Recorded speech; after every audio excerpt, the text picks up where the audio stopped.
नमस्कार, मैं हूं आपके साथ अंजलि। देश के सबसे बड़े न्यूज नेटवर्क TV9 पर आप देख रहे हैं देश का सबसे बड़ा बुलेटिन न्यूज टॉप 9।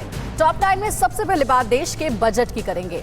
आज पेश होने वाले बजट में आम लोगों को क्या मिलने वाला है, मिडिल क्लास से लेकर किसानों तक के लिए क्या खास होगा, इंश्योरेंस, शिक्षा, सेहत को लेकर बजट में क्या हो सकता है। इन बातों के अलावा हम आपको ये भी बता दें कि पहली बार बजट पेपरलेस होगा, यानी इलेक्ट्रॉनिक माध्यम से लोगों तक बजट की कॉपी पहुंचाई जाएगी। बजट की जानकारी के लिए सरकार ने एक मोबाइल ऐप भी बनाया है। देखते हैं टॉप 9 बजट 2021। वित्त मंत्री निर्मला सीतारमण आज संसद में देश का बजट पेश करेंगी। 2021-22 का बजट पेश होने से पहले केंद्रीय कैबिनेट की बैठक सुबह 10:15 पर संसद भवन में होगी। कैबिनेट की बैठक के बाद सुबह 11 बजे निर्मला सीतारमण बजट पेश करेंगी। ये मोदी सरकार का 9वां बजट है, जबकि बतौर वित्त मंत्री निर्मला सीतारमण तीसरी बार बजट पेश करेंगी। आज देश का बजट पेश करने जा रही केंद्रीय वित्त मंत्री निर्मला सीतारमण सुबह 8:45 पर नॉर्थ ब्लॉक के अपने निवास से निकलेंगी। सुबह 9 बजे फोटो सेशन के बाद परंपरा के मुताबिक राष्ट्रपति भवन जाकर राष्ट्रपति रामनाथ कोविंद से बजट पेश करने की मंजूरी लेंगी। इसके बाद सुबह 10 बजे सीतारमण संसद भवन पहुंचेंगी। आज पेश होने वाले बजट में आम लोगों को टैक्स में रियायत मिल सकती है। बजट में इनकम टैक्स में छूट की सीमा को 2.5 लाख से बढ़ाकर 3 लाख रुपए किया जा सकता है। हालांकि 5 लाख रुपए तक की आय पर टैक्स नहीं लगता, पर छूट की सीमा 2.5 लाख रुपए है। जो टैक्स बनता है उसमें सरकार छूट देती है। 5 लाख से 10 लाख के इनकम पर पुराने टैक्स कानून के तहत 20% टैक्स लगता है, उसमें कुछ छूट मुहैया हो सकती है। बजट में स्टैंडर्ड डिडक्शन को 50,000 रुपए से बढ़ाकर 75,000 रुपए से 1 लाख रुपए किया जा सकता है। पेट्रोल डीजल सस्ता हो सकता है। सरकार पेट्रोल डीजल पर एक्साइज ड्यूटी घटा सकती है। LPG के लिए सब्सिडी की राशि बढ़ाई जा सकती है, जिससे मध्य वर्ग को राहत मिल सके। बजट में देश के हर नागरिक को मेडिकल बीमा कवर का प्रावधान किया जा सकता है। इस योजना के लिए यूनिवर्सल मेडिकल इंश्योरेंस की स्कीम भी लाई जा सकती है। अभी BPL यानी गरीबी रेखा से नीचे वाले नागरिकों के लिए आयुष्मान भारत योजना है। सरकार प्राइमरी हेल्थ केयर सेंटर्स को मजबूत करने के लिए स्वास्थ्य क्षेत्र पर खर्च बढ़ाने का ऐलान कर सकती है। बजट में शिक्षा क्षेत्र के लिए आवंटन राशि को बढ़ाया जा सकता है। शिक्षा क्षेत्र में बजट में रिसर्च और कौशल विकास पर खास जोर हो सकता है। इसके साथ मोदी सरकार नए एम्स और IIT और IIM का भी ऐलान कर सकती है। 3 बड़े मेडिकल रिसर्च इंस्टीट्यूट के लिए बजट में ऐलान संभव है। किसानों के आंदोलन के बीच आज पेश होने वाले बजट में किसानों पर खास फोकस हो सकता है। बजट में प्रधानमंत्री किसान सम्मान निधि की राशि बढ़ाई जा सकती है। किसानों को 6,000 रुपए सालाना की जगह सरकार 8 से 10,000 रुपए सीधे बैंक अकाउंट में दे सकती है। अभी कृषि सम्मान निधि के तहत 2003 किश्तों में 6,000 रुपए की मदद मिलती है। बजट में कृषि से संबंधित आधारभूत ढांचे को मजबूत करने पर जोर होगा। कृषि क्षेत्र में अलग अलग उपज और प्रयोग को बढ़ावा देने के लिए प्रोत्साहन पैकेज का ऐलान भी संभव है। इसके साथ कृषि निर्यात को बढ़ावा देने के लिए नई स्कीम भी लॉन्च की जा सकती है। किसान रेल और किसान विमान सेवा का दायरा भी बढ़ाया जा सकता है। बजट में कृषि सेक्टर में भारी निवेश का रोड मैप देखने को मिल सकता है। नेशनल ऑयल सीड मिशन के लिए 5,000 करोड़ रुपए का आवंटन संभव है। इसके अलावा APMC मंडी के आधुनिकीकरण के लिए एक अलग फंड का ऐलान हो सकता है। ई मंडी के लिए 800 से 1,000 करोड़ रुपए का फंड बनाया जा सकता है। नए भारत के बजट में आत्मनिर्भर भारत बनाने के लिए क्या योजना हो सकती है? रेल रोड के साथ इंफ्रास्ट्रक्चर को बेहतर बनाने के लिए क्या योजना बनाई जा सकती है? इलेक्ट्रिक व्हीकल लेने वालों को और क्या मिलेगी राहत? डिफेंस सेक्टर को क्या मिलेगा? बजट पर सरकार के आर्थिक सलाहकार की क्या राय है? देखिए टॉप 9 उम्मीदों का बजट। आज के बजट में आत्मनिर्भर भारत को बढ़ावा देने और भारत को मैन्युफैक्चरिंग हब बनाने के लिए देश में कई मैन्युफैक्चरिंग हब बनाने का ऐलान किया जा सकता है। इस योजना से रोजगार के नए अवसर भी पैदा होंगे। इसके साथ निर्मला सीतारमण आधारभूत ढांचे पर खर्च को बढ़ाने का ऐलान कर सकती हैं, जिससे अर्थव्यवस्था को रफ्तार दी जा सके। बजट में रेल और सड़क के आधारभूत ढांचे को दुरुस्त करने के लिए अधिक पब्लिक एक्सपेंडिचर का ऐलान हो सकता है। इसके साथ बुलेट ट्रेन चलाने के लिए नए रूट का ऐलान संभव है, लेकिन इसके साथ एक बड़ा बोझ भी पड़ सकता है। सेस लगाने या बॉन्ड का भी ऐलान हो सकता है, जिससे कोरोना वैक्सीन लगाने पर होने वाले खर्च की भरपाई होगी। देश के बजट में इलेक्ट्रिकल गाड़ियों और वैकल्पिक ईंधनों से चलने वाले वाहनों की खरीद को बढ़ावा देने के लिए प्रोत्साहन राशि का भी ऐलान किया जा सकता है। लोगों को पर्यावरण को बचाने के लिए इलेक्ट्रिकल गाड़ियों को खरीद पर सरकार सब्सिडी दे सकती है। दिल्ली समेत कुछ राज्यों में इलेक्ट्रिक गाड़ियों की खरीद पर रोड टैक्स और रजिस्ट्रेशन में छूट पहले ही दी जा रही है। बजट में सोने के आयात शुल्क में कटौती का ऐलान किया जा सकता है। अभी सोने पर आयात शुल्क 10% है। All India gem and jewellery domestic council ने आयात शुल्क 10% से घटाकर 4% करने की मांग की है। बाजार के जानकारों का मानना है कि इससे सोने की स्मगलिंग पर लगाम लग सकती है। रक्षा क्षेत्र को भी आज पेश होने वाले बजट में काफी कुछ मिल सकता है। रक्षा उपकरणों को देश में ही उत्पादन को बढ़ावा देने के लिए बजट में फोकस हो सकता है। इसके साथ देश में मेडिकल, पावर, खिलौने और इलेक्ट्रॉनिक्स क्षेत्र को भी बढ़ावा देने के लिए बजट में कुछ खास स्कीम और रियायत पैकेज का ऐलान किया जा सकता है। बजट में मोबाइल सेवा देने वाली कंपनियों पर लगने वाले शुल्क में कमी का ऐलान हो सकता है, जिसमें लाइसेंस फीस और स्पेक्ट्रम यूजेज चार्जेस शामिल हैं। इसके साथ 5G स्पेक्ट्रम तकनीक को लेकर भी व्यापक घोषणा की जा सकती है। बजट में बैंकों को भी मदद का ऐलान किया जा सकता है, जिससे बैंकों की नए लोन देने की कैपेसिटी को बढ़ाया जा सके।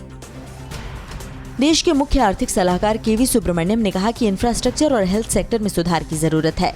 सुब्रमण्यम ने कहा कि भारत सरकार की वित्तीय नीतियों की वजह से अर्थव्यवस्था में स्थिरता और सुधार आया है। मुश्किल वक्त में सरकार ने सही फैसले लिए और साहस भी दिखाया। भारत के मुख्य आर्थिक सलाहकार केवी सुब्रमण्यम ने अगले वित्त वर्ष में भारत की विकास दर 11% तक रहने का अनुमान जताया है। उन्होंने कहा कि भारतीय अर्थव्यवस्था की रिकवरी वी शेप में हो रही है। कोरोना की वजह से जितनी तेज गिरी, अब उतनी ही तेजी से ऊपर उठ रही है हमारी अर्थव्यवस्था। सुब्रमण्यम ने कहा, आने वाले दिनों में लोगों को महंगाई से राहत मिल सकती है।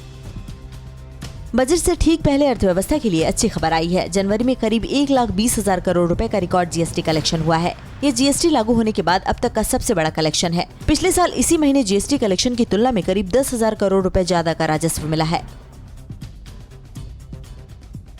इधर देश की सुरक्षा और मजबूत और फुल प्रूफ करने के लिए सरकार ने कौन सा बड़ा फैसला लिया? क्या राहुल गांधी को फिर मिल सकती है पार्टी की कमान? और आज से क्या क्या बदलने वाला है जो सीधे आपकी जिंदगी से जुड़ा हुआ है? देखते हैं टॉप 9 राष्ट्र। चीन और पाकिस्तान को मुंहतोड़ जवाब देने के लिए भारत लगातार अपनी ताकत में बढ़ोतरी कर रहा है। इसी के तहत राफेल के बाद अब 114 और लड़ाकू विमानों को खरीदने की तैयारी की जा रही है, जिनकी कीमत करीब 1.3 लाख करोड़ रुपए है। मोदी कैबिनेट ने 83 LCA तेजस मार्क A1 के लिए भी मंजूरी दे दी है। 50,000 करोड़ की ये डील बेंगलुरु में एरो इंडिया के दौरान होगी। जो सुधर जाए वो चीन पाकिस्तान कहां? सियाचिन में भारत को घेरने के लिए पाकिस्तान गिलगित बाल्टिस्तान से चीन के शिनजियांग तक नई सड़क बनाने जा रहा है। अभी तक चीन और पाकिस्तान सिर्फ काराकोरम राजमार्ग से जुड़े हुए हैं।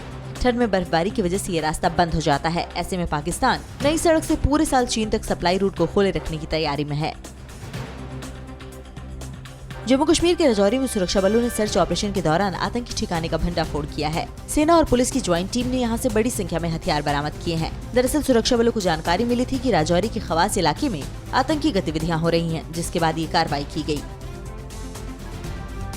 दिल्ली कांग्रेस ने राहुल गांधी को पार्टी का अध्यक्ष बनाने का प्रस्ताव पारित किया है। दिल्ली कांग्रेस अध्यक्ष अनिल चौधरी ने कहा कि देश मुश्किल दौर से गुजर रहा है। ऐसे समय में देश हित को ध्यान में रखते हुए राहुल गांधी को तत्काल प्रभाव से कांग्रेस अध्यक्ष बनाया जाए।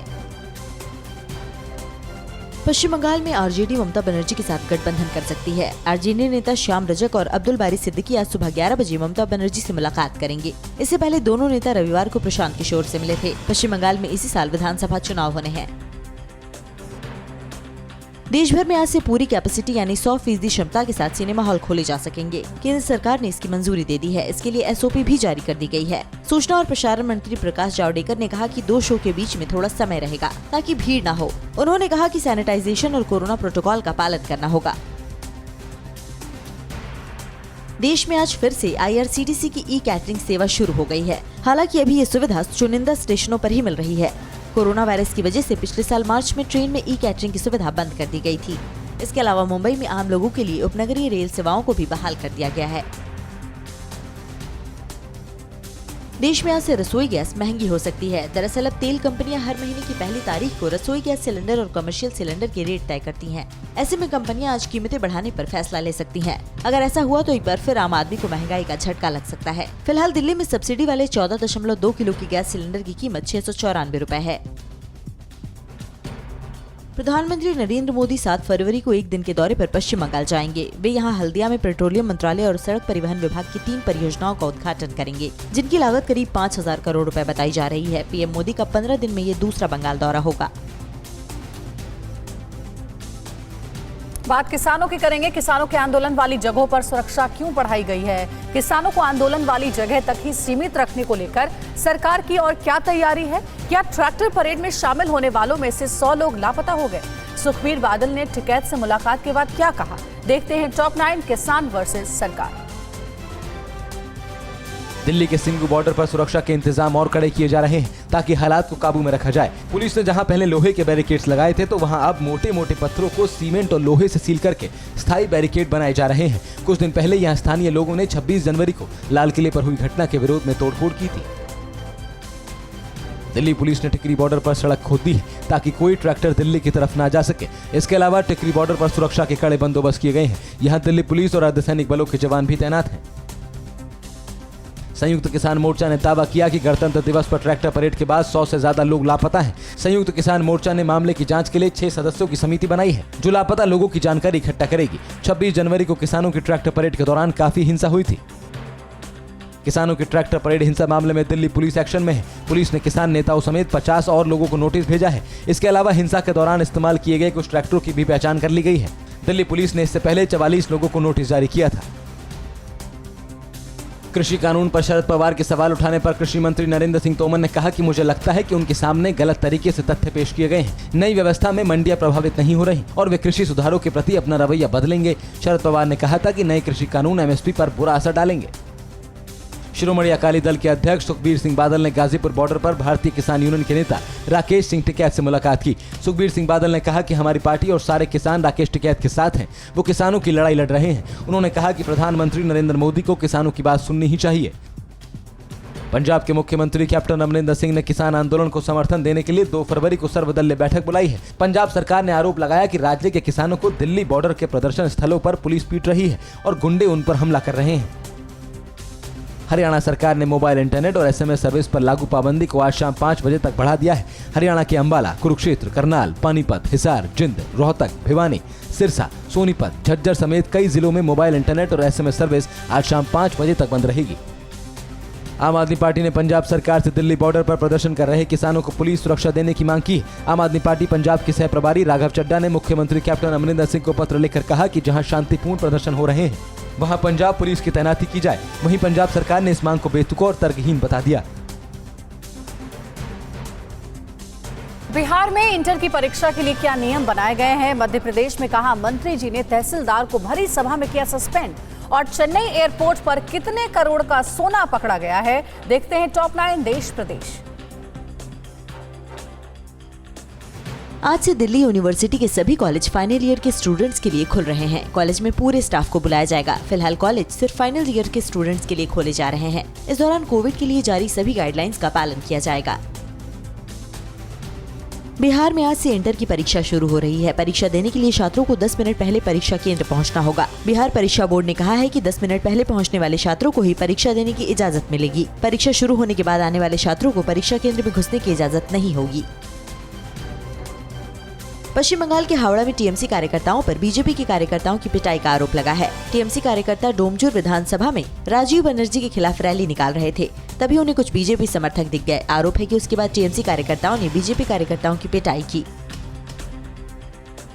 राजस्थान के निकाय चुनाव में बीजेपी को बड़ी कामयाबी मिली है। अजमेर नगर निगम समेत 24 बोर्ड में बीजेपी को बढ़त मिली है। वहीं कांग्रेस को 20 बोर्ड में बढ़त है। टोंक के निवाई और बीकानेर के नोखा में एनसीपी ने जीत हासिल की है। 41 बोर्डों में निर्दलियों की भूमिका अहम रहेगी। मध्य प्रदेश के गृह मंत्री नरोत्तम मिश्रा ने दतिया के तहसीलदार को कार्यक्रम के मंच से ही सस्पेंड करने का आदेश सुनाया। दौरे पर पहुंचे गृह मंत्री के पास ग्रामीण राजस्व विभाग की शिकायत लेकर पहुंचे थे। तहसीलदार सुनील वर्मा गृह मंत्री के कार्यक्रम में शामिल नहीं हुए थे। ऐसे में प्रोटोकॉल का पालन नहीं करने पर नरोत्तम मिश्रा ने तहसीलदार को सस्पेंड कर दिया। उत्तर प्रदेश के अमरोहा में पुलिस कांस्टेबल मनोज डागर ने महिला कांस्टेबल को देसी तमंचे से गोली मार दी। महिला कांस्टेबल को गोली मारने के बाद मनोज ने खुद को भी गोली मारी। दोनों को इलाज के लिए अस्पताल में दाखिल कराया गया है। पुलिस अधिकारियों के मुताबिक दोनों के बीच प्रेम संबंध थे और इसी को लेकर झगड़ा हुआ था। राजस्थान के जैसलमेर में एक मौलाना ने होमवर्क नहीं करने पर बच्चों की बेरहमी से पिटाई कर दी। 3 बच्चे होमवर्क पूरा नहीं कर पाए थे। नाराज मौलाना ने बच्चों को बुरी तरह पीटा और फिर उन्हें धमकाया। मासूम बच्चों की पिटाई का वीडियो वायरल होने के बाद पुलिस हरकत में आई और मौलाना को गिरफ्तार कर लिया। तमिलनाडु के चेन्नई इंटरनेशनल एयरपोर्ट पर कस्टम विभाग ने 4.15 किलो सोना जब्त किया है। सोने की कीमत 2.17 करोड़ रुपए है। पुलिस ने इस मामले में 7 लोगों को गिरफ्तार किया है। ये सभी लोग गल्फ से सोना लेकर भारत आए थे। कश्मीर में 30 साल बाद चलाई कलान के दिनों में भारी सर्दी पड़ रही है। श्रीनगर में तापमान -8.8 डिग्री तक पहुंच गया है। घरों में लगे पानी के टैंक और पाइप्स जम गए हैं। डल झील में बर्फ की 15 सेंटीमीटर मोटी परत जम गई है। मौसम विभाग ने अगले 3 दिनों में घाटी में फिर बर्फबारी की संभावना जताई है। आगे बढ़ते हैं। म्यांमार में क्यों बढ़ी तख्ता पलट की आशंका, अमेरिका और रूस में क्यों बढ़ी तनातनी, नवेलनी समर्थकों पर क्यों फूटा रूस की पुलिस का गुस्सा। टॉप 9 वर्ल्ड बैटल ग्राउंड में देखिए ये बड़ी खबरें। म्यांमार में सत्तारूढ़ पार्टी की सबसे बड़ी नेता आंग सान सू की को सेना ने हिरासत में ले लिया है। उनकी पार्टी के दूसरे नेताओं को भी सेना ने हिरासत में लिया है। सेना का आरोप है कि आंग सान सू की पार्टी ने म्यांमार में हुए चुनाव में धांधली की थी। म्यांमार में 2011 के बाद पहली बार हुए नवंबर 2020 में हुए चुनाव में आंग सान सू की पार्टी ने एक तरफा जीत हासिल की थी। चुनाव में सत्तारूढ़ national league for democratic party ने 476 में से 396 सीटें जीती थी। सेना समर्थक पार्टी को महज 33 सीटें मिली थीं। इसके बाद सेना समर्थक सड़क पर उतरकर विरोध कर रहे थे। ब्लैक सी में अमेरिका और रूस के बीच फिर तकरार सामने आई है। अमेरिका ने अपने वॉरशिप यूएसएस डोनाल्ड कुक को ब्लैक सी में उतारा है। अमेरिका का कहना है कि नाटो के सदस्य देशों की सुरक्षा के लिए उसने अपने वॉरशिप को ब्लैक सी में उतारा है। वहीं रूस के SU-24 ने अपनी वॉरशिप के बेहद करीब से उड़ान भरी। रूस ब्लैक सी में अमेरिकी मौजूदगी का विरोध करता रहा है। रूस में विपक्ष के नेता अलेक्सी नवल्नी की गिरफ्तारी के खिलाफ कई शहरों में प्रदर्शन हुआ। हजारों नवल्नी समर्थकों ने सड़क पर उतरकर अपने नेता की रिहाई की मांग की। लोगों ने राष्ट्रपति पुतिन के खिलाफ नारेबाजी की और उनके इस्तीफे की मांग की। नवेलनी समर्थकों के प्रदर्शन के दौरान कई शहरों में पुलिस और प्रदर्शनकारियों की झड़प हुई। मॉस्को में एक नवेलनी समर्थक ने खुद को आग लगा लिया। बुरी तरह झुलसे इस शख्स को अस्पताल पहुंचाया गया। मॉस्को में प्रदर्शनकारियों ने पुलिस की एक और वैन को भी आग के हवाले कर दिया। रूस में शहर शहर हुए प्रदर्शन के दौरान 5000 से ज्यादा प्रदर्शनकारियों को पुलिस ने हिरासत में लिया। प्रदर्शन के दौरान नवेलनी की पत्नी यूलिया को भी हिरासत में लिया था। बाद में यूलिया को रिहा कर दिया गया। नवेलनी को जर्मनी से लौटने के बाद जेल भेज दिया गया था। उनके समर्थक अपने नेता की रिहाई की मांग कर रहे हैं। अमेरिका ने प्रदर्शन के दौरान नवेलनी समर्थकों के साथ हुई सख्ती पर नाराजगी जताई है। अमेरिका ने कहा है कि शांतिपूर्ण प्रदर्शन के दौरान पुलिस ने जो रुख अख्तियार किया वो गलत है। अमेरिकी विदेश मंत्री एंटनी ब्लिंकेन ने कहा कि रूस को नवेलनी और उनके समर्थकों को रिहा करना चाहिए। सोमालिया की राजधानी मोगादिशु में जोरदार धमाका हुआ। धमाके के बाद फायरिंग भी हुई। इस हमले के लिए आतंकी संगठन अल शबाब को जिम्मेदार ठहराया जा रहा है। अल शबाब ने चंद दिन पहले भी बम धमाके कर 4 लोगों की हत्या की थी। सीरिया की उत्तरी पश्चिमी शहर एजाज में एक भयानक कार ब्लास्ट हुआ। इस कार धमाके में 10 लोगों की जान चली गई। धमाके में 25 से ज्यादा लोग घायल हुए हैं। जिस इलाके में धमाका हुआ इस इलाके पर तुर्की समर्थक आतंकी संगठनों का कब्जा है।